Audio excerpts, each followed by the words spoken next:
నమస్తే.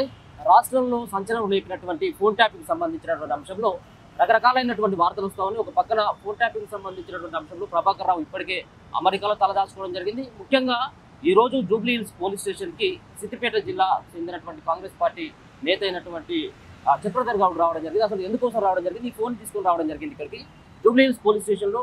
ఈ పోలీసులు వీళ్ళను ఎందుకు రమ్మని చెప్పారు, ఆల్రెడీ ఈయన ఏమని స్టేట్మెంట్ వాళ్ళు రికార్డ్ చేసుకున్నారనేటువంటి అంశం పైన ఒకసారి చక్రధర్ గౌడ్తో మాట్లాడేటువంటి ప్రయత్నం చేద్దాం. అన్న, ఎందుకు ఈ ఫోన్ తీసుకొని ఈ రోజు ఇక్కడికి రావాల్సినటువంటి అవసరం ఏమొచ్చింది, ఏంటిది అసలు? యాక్చువల్గా ఇవాళ ఇది రావడం కొత్తగా, ఇది మూడోసారి. గతంలో బంజారాహిల్స్కి వచ్చి అక్కడ కొంత వివరణ ఇవ్వడం జరిగింది. నీకేం అనుమానాలనే నంబర్స్ అని అడిగారు. సో నా నంబర్స్ చెప్తే టాలీ అయిపోయినాయి. నెక్స్ట్ మళ్ళీ జూబ్లీ వీళ్ళు విచారణ సరిగా చేస్తలేరేమో అనే అనుమానంతో నేను డీజీపీ గారికి ఫిర్యాదు చేయడం జరిగింది. తర్వాత హైకోర్టును ఆశ్రయించిన, రిట్ పిటిషన్ ఇచ్చిన. మళ్ళీ వీళ్ళు పిలిచి 1.5 hours స్టేట్మెంట్ తీసుకున్నారు. అసలు హరీష్ రావు ట్యాప్ చేసి నాయడానికి కొన్ని ఆధారాలు ఇవ్వడం జరిగింది. ఎందుకంటే హరీష్ రావే ఎందుకు ట్యాప్ చేస్తా అంటే, నేను సిద్దిపేట వాసిని.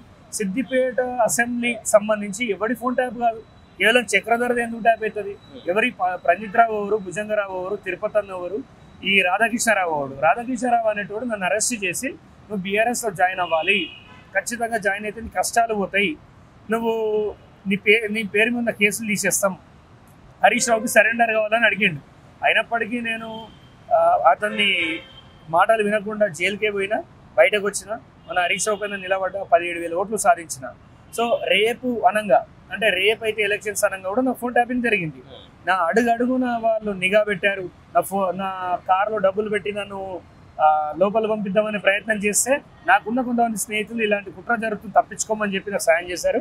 దీనిలో ముఖ్య కారణం హరీష్ రావే. ఆధారాలు ఏమున్నాయి ఇప్పుడు మీరు ఆరోపణలు కాదు, నా ఫోన్ ట్యాపింగ్ జరిగిందన్న నిజం కాబట్టి నన్ను పిలిచారు. నాకు మెయిల్ వచ్చింది 2023 పోయిన సంవత్సరం ఆగస్టు 29కి మెయిల్ వచ్చింది యాపిల్ నుంచి, నీ ఫోన్ ట్యాపింగ్ జరుగుతుందని. ఆ ఆధారాలు వీళ్ళకి సమర్పించడం జరిగింది. నేను కొన్ని నంబర్స్ ఇచ్చాను, అవన్నీ వీళ్ళు కన్ఫర్మ్ చేశారు, ఎస్ ఫోన్ ట్యాప్ జరిగింది అని. ఇంకెవరికి ఉంటుంది చెప్పండి? సిద్దిపేటలో నా పైన ఒక 7 కేసులు పెట్టిపించాడు. 4 నెలల కాలంలో 7 కేసులు ఎలా అవుతాయి? దేనికి సంబంధం ఉండదు. ఒకటి రేప్ కేసు అంటాడు, ఒకటి దోపిడీ కేసు అంటాడు. నేను ప్రజల్లో తిరుగుతుంటే 2022లో ఎక్కడనో కేసు జరుగుతుంది, అది తీసుకొచ్చి నా పైన వేయడం జరిగింది. ఇదంతా హరీష్ రావు కుట్ర. ఆ ప్రభుత్వంలో చాలా కీలకమైన వ్యక్తి, సెకండ్ సీఎంగా పిలవబడ్డ వ్యక్తి హరీష్ రావే. సో నా ఫోన్ ట్యాపింగ్ జరిగింది మాత్రం ఆరోపణలు కాదు, ఆధారాలు కూడా ఉన్నాయి. కావాలంటే వాళ్ళు కన్ఫెస్ చేస్తుంటారు, పోలీసు వాళ్ళు అన్ని రివీల్ చేయరు అంతే. అంటే చాలా మంది కూడా హరీష్ రావు పైన పోటీ చేసినటువంటి చాలా మంది నేతలు ఉన్నారు, మీకంటే ముందు కూడా చాలా మంది కూడా. మరి వాళ్ళ ఫోన్లు ఎవరు కూడా కంప్లీట్ చేయలేదు, మీరే ప్రధానంగా ఎందుకు? అదే, మీరు ప్రధానమైనటువంటి పోటీదారులు కూడా కాదు, కేవలం 17,000 ఓట్లు మాత్రం రావడం జరిగింది. ఎందుకు అంత బెదిరిపోయి ఎందుకు భయపడి మీ ఫోన్ ట్యాప్ చేయాల్సినటువంటి అవసరం ఆయనకి ఏమొస్తుంది? నేను 17,000 ఓట్లు పడ్డాయా, 70,000 ఓట్లు పడ్డాయా కాదు, ఎలక్షన్ పిటిషన్ కూడా ఫైల్ చేయడం జరిగింది ఆయన మీద. ఇట్లా అక్రమాలు చేస్తున్నాను. గతంలో రంగనాయక సాగర్ మీద కూడా స్కామ్ జరుగుతుందని మన తొలి వెలుగు రఘుని పిలిచి కూడా ఆధారాలతో చూపించడం జరిగింది. ఇప్పుడు కోర్టులో ఉంది, ఆ కేసు కూడా మేము గెలవబోతున్నాం. ప్రతి చోట హరీష్ రావు అక్రమాలు ఉన్నాయి, కానీ ఆయన ఏంది అనేది ఆ నియోజకవర్గం నుంచి బయటకు రాదు ముచ్చట ఎప్పుడు. అలాంటివి తీసుకొచ్చిన వ్యక్తి నేను. సో గతంలో ఆయన మీద యాంటీగా పనిచేసింది నేను కాబట్టి, సిద్దిపేటలో ఎవరి మీద గాంధీ నా మీద ఎందుకైందో మీరు చెప్పాలి. ఎవరి మీద గాంధీ నా మీద ఎందుకు అవుతుంది? ఎక్కడో సిద్దిపేటలో ఉండటం మీద హైదరాబాద్లో కేసులు ఎట్లయితాయి, అక్రమ కేసులు ఎట్లయితాయి? ఇంట్లోకి వెళ్ళి తీసుకుపోయి రేప్ కేసు పెట్టించి పరువు తీసే ప్రయత్నాలు చేసింది హరీష్ రావు. అక్కడున్న ప్రాంతవాసులందరికీ తెలుసు, హరీష్ రావుకి ఎదురు తిరిగిన వాడు ఎవడు మిగలడం తెలుసు. సో ఖచ్చితంగా చెప్తున్నా, నేను ఇచ్చిన సాక్ష్యాలు కూడా వాళ్ళు పరిశీలిస్తారు. ఎలా కాకపోతే రేపు హరీష్ రావు దొంగ అనేది ప్రపంచానికి తెలిసిపోతుంది. అంటే గతంలోనేమో మీరు ప్రతిపక్ష హోదాలో ఉన్నారు, ఇప్పుడు అధికార పక్షంలో ఉన్నారు. ఫోన్ ట్యాప్కి సంబంధించిన అంశంలో గతంలో కూడా మాట్లాడడం జరిగింది. కానీ ఇప్పుడు మీరు అధికారంలో ఉన్నప్పుడు కూడా ఈ విచారణ ముంగడపడుతుందని చెప్పి భావిస్తారు. ఎందుకంటే దరిదాపుగా సంవత్సర కాలం అయితే ఉంది ప్రభుత్వం కూడా వచ్చి. ఇంకా ప్రభాకర్ రావు ఏమో ఆయనేమో అమెరికాలో తలదాచుకోవడం జరిగింది. కేవలం ఇట్లాంటి స్టేట్మెంట్ రికార్డు చేసుకుని దీన్ని వదిలేసేటువంటి పరిస్థితి ఉండదని అనుకుంటా ఉన్నారా?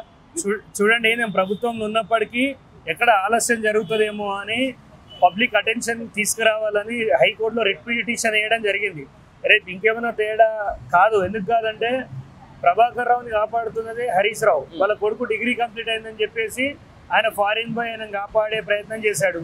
కేటీఆర్ కూడా పోయిన తర్వాత ఆయన గ్రీన్ కార్డ్ అని ఇవన్నీ జరిగినాయి.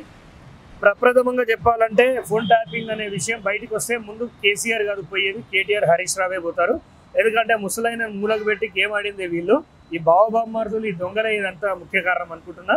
ఆయన దొరికినా దొరకకుండా ఇక్కడ ఉన్న దాంతో చాలా వరకు వీళ్ళు దొంగలను నిరూపించే ప్రయత్నం అయితే జరుగుతుంది.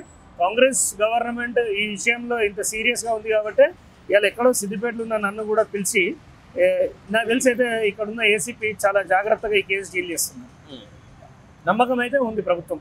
అంటే రాధాకిషన్ రావు మిమ్మల్ని గతంలో కూడా మిమ్మల్ని అనేక రకాలైనటువంటి కేసులు పెట్టడం జరిగిందా? అంటే ఎట్లాంటి ప్రలోభాలకు గురి చేశాడు? అంటే ప్రభుత్వంలో మీరు హరీష్ రావుకు పక్కన ఉండమని చెప్పేసి అనేదా, లేకపోతే లేదా పార్టీలో చేయమనేదా, లేకపోతే హరీష్ రావుతో నీకు ఎందుకు అని చెప్పేసి అట్లాంటి వార్నింగ్లు ఏమని ఇచ్చాడు?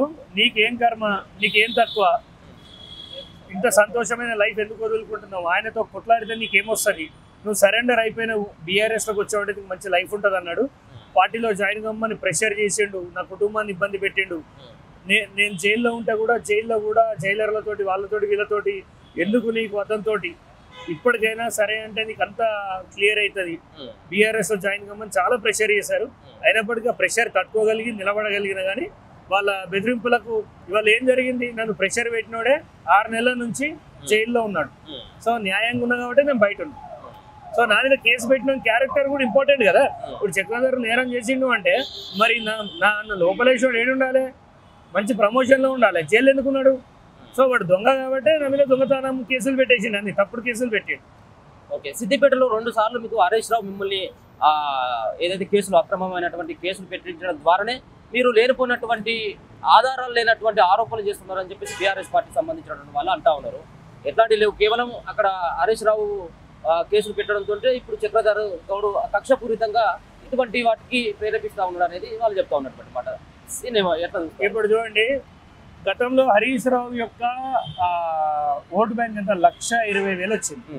నేను నిలబడ్డ తర్వాత ఆయన మెజారిటీ 82,000కు పడిపోయింది. ఎట్లా పడిపోతుంది?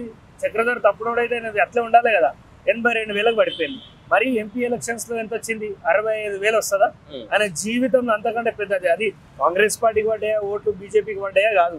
మా పోరాటం ప్రజలకి ఈయన దొంగ అని నిరూపించడంలో మేము సక్సెస్ అయినాం, ఈయన కబ్జాకోర్ అని నిరూపించడంలో సక్సెస్ అయినాం కాబట్టి 65,000 పడ్డాయి. ఆయన ఓటు 65,000 అండి టోటల్ గా. ఎంత 2,25,000 ఓట్లలో 65,000 అంటే 1/4 ఓట్లు ఉన్నాయి ఆయనకి. మీరే చెప్పండి. సో ఎవరుగా పనిచేస్తారు? నేను నిజాయితీగా పనిచేసాను కాబట్టి బీజేపీ బీఆర్ఎస్ ఒకటి కాబట్టి అప్పుడు బీజేపీలో నాకు టికెట్ ఇవ్వలేదు. బట్ ఇప్పుడు రేవంత్ రెడ్డి గవర్నమెంట్లో ఒక ఫైటర్కి ఆయన ఇచ్చిన వాల్యూ ఏందో మాకు తెలుసు. సో ఒక ఫైటర్ని గుర్తించింది కాబట్టి నేను కాంగ్రెస్ పార్టీలో ఫైట్ చేస్తున్నాను. ఇంకా ఓకే, థ్యాంక్ యూ.